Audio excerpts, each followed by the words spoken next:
तो मुझे आसमां दिया और तो मुझे रास्ता दिया,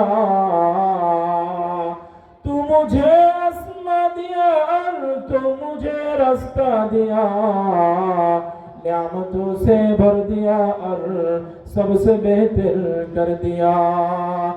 मेरे सर से पांव तक तेरे सलात सब दिया, मेरे सर से पांव तक तेरे सलात सब दिया, बोलने को लब देकर चलने को रह दिया, बोलने को लब देकर देखने को लब दिया।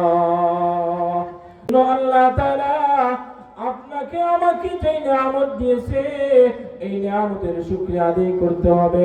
আল্লাহ তাআলা আপনাকে আমাকে চলার জন্য দুইটা চোখ দিয়েছেন, আল্লাহ তাআলা আপনাকে আমাকে দেখার জন্য সুন্দর দুইটা চক্ষু দিয়েছেন, আমাদেরকে চলার জন্য পা দিয়েছেন, আমাদের জন্য কত সুন্দর আসমান দিয়েছেন, আমাদের জন্য চলাচলের জন্য কত সুন্দর রাস্তা করে দিয়েছেন।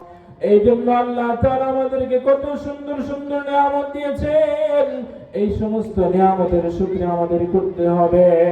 হযরত পয়গম্বর দাউদ আলাইহিস সালাতু ওয়াস সালাম ডাক দিয়ে বলেন, এ আমার উম্মতেরা, তোমরা যদি তোমাদের শরীরের প্রত্যেকটা লোম যদি তোমাদের দেওয়া শরীরের একটা অঙ্গের যদি নিয়ামতের শুকরিয়া আদায় করে, কিয়ামত পর্যন্ত তোমাদের প্রত্যেকটা লোম প্রত্যেকটা পশম তোমাদের শরীরের শুকরিয়া আদায় করবে, তবু আল্লাহ তাআলার নিয়ামতের শুকরিয়া আদায় করে শেষ করা যাবে না। সুবহানাল্লাহ। এই জন্য আমরা কি করব? আল্লাহ তাআলার নিয়ামতের শুকরিয়া সর্বদা বেশি বেশি আদায় করব। আলহামদুলিল্লাহ।